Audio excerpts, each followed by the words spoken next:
Sup Shredders, my name is Logan aka Spiderhands and welcome to SP Reviews, where today we have ourselves a track by an act named Henry Lemoin, I think that's how it's pronounced, titled The Great Awaits. And if we switch over to here, we have the single art, which looks phenomenal, to be honest. I really enjoy it. It's very futuristic looking with the spaceships and all that kind of stuff. Yeah, we have a track, a 7-minute progressive track. We're gonna hang on a minute. We got the three members of the people involved in the single. Anyways, we got Henry Lemoin on guitar, bass, and keyboards, Naman Sashdev on drums, and Manuel Trabucho on the saxophone. It could be Lemoin or Lemoin. I'm not quite sure, but those are my best attempts at pronouncing the names. I don't mean any disrespect. I'm still getting the hang of this pronunciation stuff. But yeah, these three musicians have been involved within this track. This is part of Henry's debut album that he's going to release, I think, sometime soon. He's releasing singles throughout 2022. So without further ado, we're going to listen through this track from start to finish, hear what we think. Let's go. Put that album back up. There we go. Oh, cool. We got ourselves, the drums.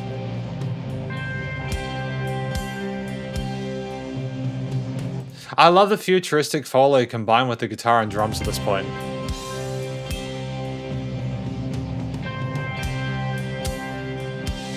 Pretty dope, actually. Oh, harmonized guitar solos? Okay. Alright, I can get behind this.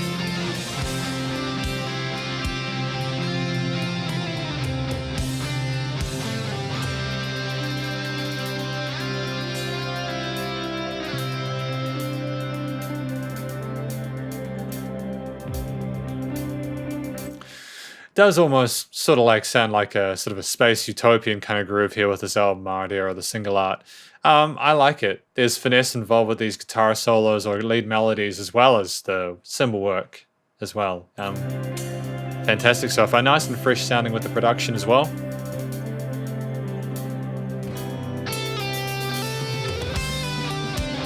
Oh my goodness. That's gorgeous.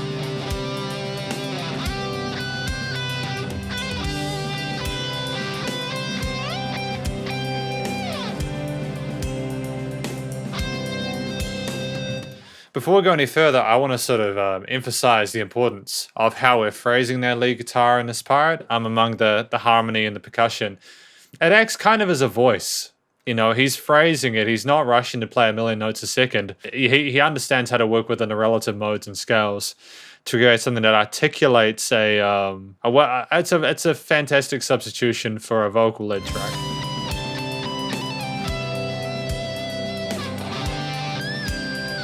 Oh, that was a very sassy pinch harmonic, wasn't it?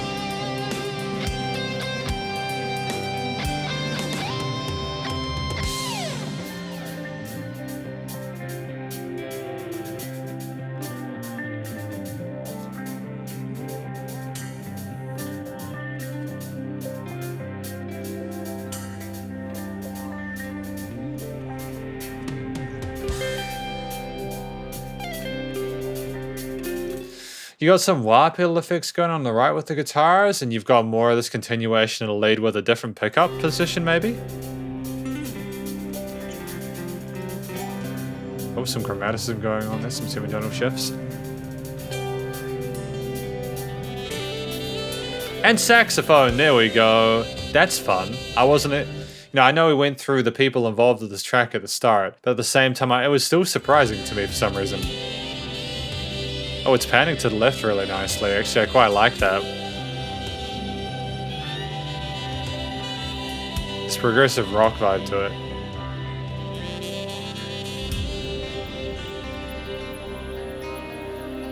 Oh, okay. Oh, that sub bass there. Magnificent.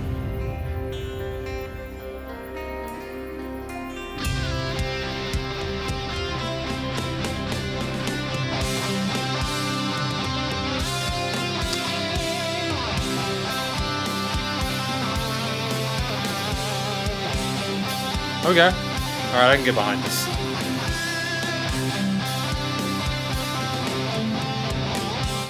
Kind of reminds me of some of the phrasing I've heard from people like Joe Satriani and Steve Vai.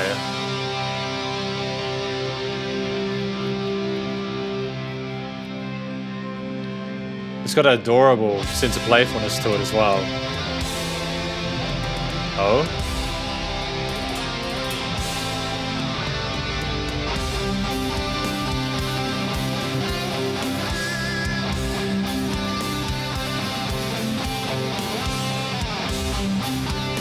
You know, it's been 3.5 minutes. I haven't even felt like it's been more than 3 seconds.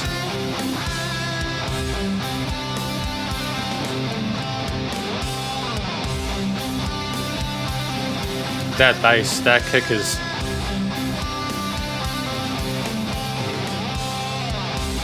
The kick is sidechaining well. I quite like that.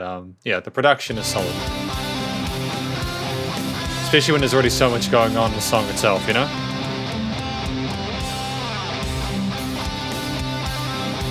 I like that this is an acoustic performance.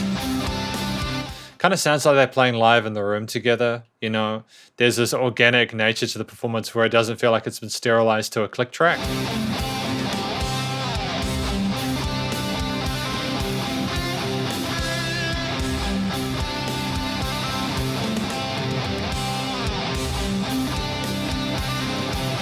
I think most of the musicians are pocketing themselves at this point in time, you know? They're all holding back. You can hear little flurries of magnificence, but they're being respectful to the direction of the music and where it's supposed to head.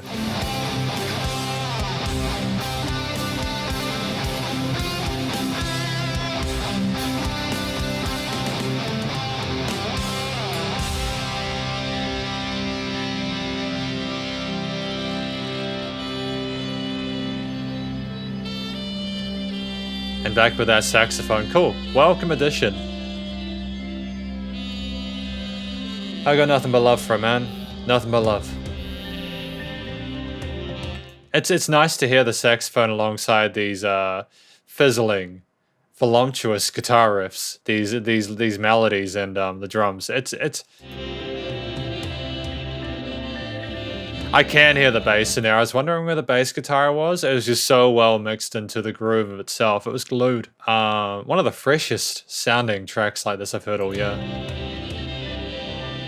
It's nice to have the saxophone playing different voices as well. I think it works if you have the saxophone in a low range here and a higher range on the other side. If you have both of them in the same frequency spectrum, it sounds like they're fighting for your attention, which is not always, well, it's not the least bit ideal to be fucking honest with you, but yeah, excuse the language. It's just, I've had a bit of that recently where people have more than one voice going, and it's like, pick one.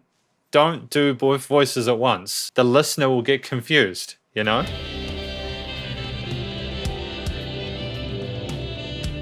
The dynamic range in those ghost notes on the toms, dude. I'm glad they haven't overcompressed this. Like, when I heard the kick coming in like it was, I was thinking, oh no, are they going to be able to handle that dynamic range, those lesser energy bits with things toned down a little bit? But absolutely. Henry Lemoin or Lemoin. I'm pretty sure it's Henry Lemoin. I'm going to go with Lemoin. It's totally fair. It's totally fair if people are grumping me about it. I mean, I've done hundreds of these reviews at this point. I do genuinely try my best to pronounce the names properly. Oh, new section? How are we returning to the previously established motifs?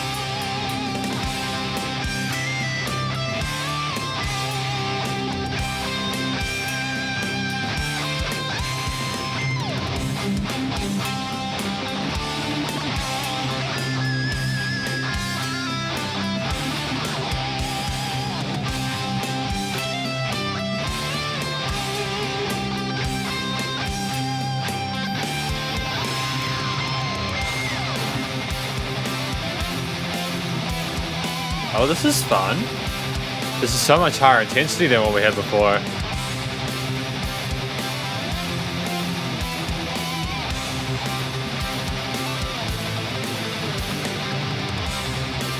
I was wondering if we were going to have the double kicks and we're like, like kind of like, that would have been pretty dope. I like this groove nonetheless, the chord note accent that the percussionist is putting in there, but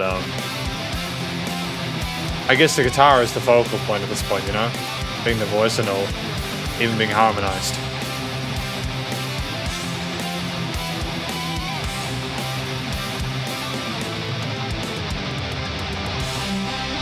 The thing about that most impresses me about the song is that, like, if you had less capable musicians and songwriters involved, bum bum bum bum bum, that is a very cheesy chord progression that's been done quite a bit, not to death, but it's quite common, and there's no cliches present in this. It genuinely makes you think of a Starfleet traveling through space, man. It's really fun. It's exciting. It's a really great first impression.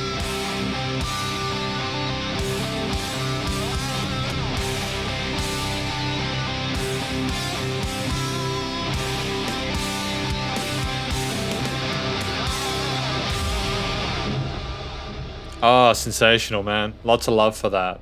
Lots of love for that. And that low end resonance there is a great fitting outro to that. Yeah, you know, like, honestly, whenever I hear musicians talk about, you know, quote unquote progressive, especially nowadays with a lot of the Instagram virtuosos you have, my fear is that it becomes more about the ability than the song. We didn't have that here with Henry Lemoin. I think we had both. I think we had a trio of really capable, enthusiastic, passionate musicians who know how to write music to suit the story and also suit their strengths. And I think that, you know, because this is the conclusion, I had an utterly fantastic time with it. You know, like, I remember reading that these guys had influences like Opeth and Pink Floyd, and I can hear influences of both of them, as well as some of the more, again, I mentioned Steve Vai and Joe Satriani and elements of that. There was just this incredible caliber of teamwork. You know, we talk about The Great Awaits, and when you've got an instrumental track, the title is so utterly important to the listener knowing what's going on, because you're telling the person what the track is about. They're not going to get that hint from any speaking throughout it. My dudes, my dudettes, we had a situation with this track where I have nothing but love for how appropriate the track was. It makes you excited even though you don't know where you're headed, and that's part of the anticipation, the nervous anticipation that this song managed to soothe by being so damn fine, dude. I genuinely have a lot of hope for Henry. And as, who else? Sorry, we're going to go through the names again. I want to make sure we get this right. Henry, Naman, and Manuel. You know, those three. You ought to be proud of yourselves, like, genuinely. I think the song is about the great awaits, moving to the next fantastic thing, going on a big journey through space or whatever, you know, like the great unknown. What will become of us? Who knows? But we have hope and optimism for the future. The song elaborated upon that incredibly well. We had these lovely, vivacious, bright harmonies with drums that had authority that led you along the sidewalk to the spaceship. The bass was so well-rounded and flourished with everything else, and not only spoke of the root notes of the chords, but went further with the harmonies and played within its scales and modes in a way that gave it its own voice occasionally. The saxophone was such a great foil to the lead guitar, you know? It was that extra bit of freshness in the tone there and a similar frequency spectrum that you need in a 7-minute track, and it was articulately placed and performed. It was sensational. Having the harmonies of the saxophone was a masterstroke. I could not be happier with the inclusion of a saxophone in this piece. I do not know many songs where that kind of saxophone playing would have fit as well as it did. This is one of the best examples of saxophone playing in a song of this genre that I've heard. The lead guitaring and rhythm playing was again incredibly respectful to the direction of the track. As a voice, it was just so, it was a fresher breath air. There were repeated melodies and motifs that stuck in your head and made you feel cozy inside. You know, they were earworms, but they were like, no, it's okay. I'm okay. You don't have to instantly reject me. I'm not going to be too attention grabby or whatever. You could just vibe with it, dude. And like, you could hear the guy. Henry has been playing guitar for a long time. If this is his debut, if this is him getting his music out there, March 25th, by the way, if you aren't already aware of this. Music's probably already out by the time this goes live, but go show him some love. And yeah, the drums, sensational. Solid groove there. Again, I think that when I talked about an organic nature to it, there was just this, it didn't feel like we were locking the drums to a grid. It felt like an actual human being playing them. And I have nothing but love and respect for that. I think that the humanity is often lost in nowadays, especially in rock and metal, where we oversample drum kits. We are afraid of not time aligning in case we're not competitive anymore. The most competitive human beings in this space right now are people that are just able to play. They're really able to play, do the same stuff live as in the studio, and the recording, mixing, and mastering was just on point. On point. Nothing but love for it. Again, I think I mentioned being initially concerned about, where the kicks were going to step in and cause a ruckus there at one point, but they balanced themselves out later on. We had that dynamic range. We weren't overcompressed or limited. Yeah, this is one of the best written sort of instrumentals I've heard in a long, long time, man, especially from this genre. And that's saying a lot because there's a lot of really good music like this around nowadays, but this is a great start for Henry and co. But thank you very much for watching this review. Hopefully you enjoyed it. If you did, please do go show Henry some love via his various social medias. And I'm sure this is on Spotify and other digital stream platforms. Stay cool and stay safe, and please also remember to support your local musicians and artists at this point in time, as either help more than ever with all the crazy stuff going on in the world. Catch you in the next review. Spiderhands out.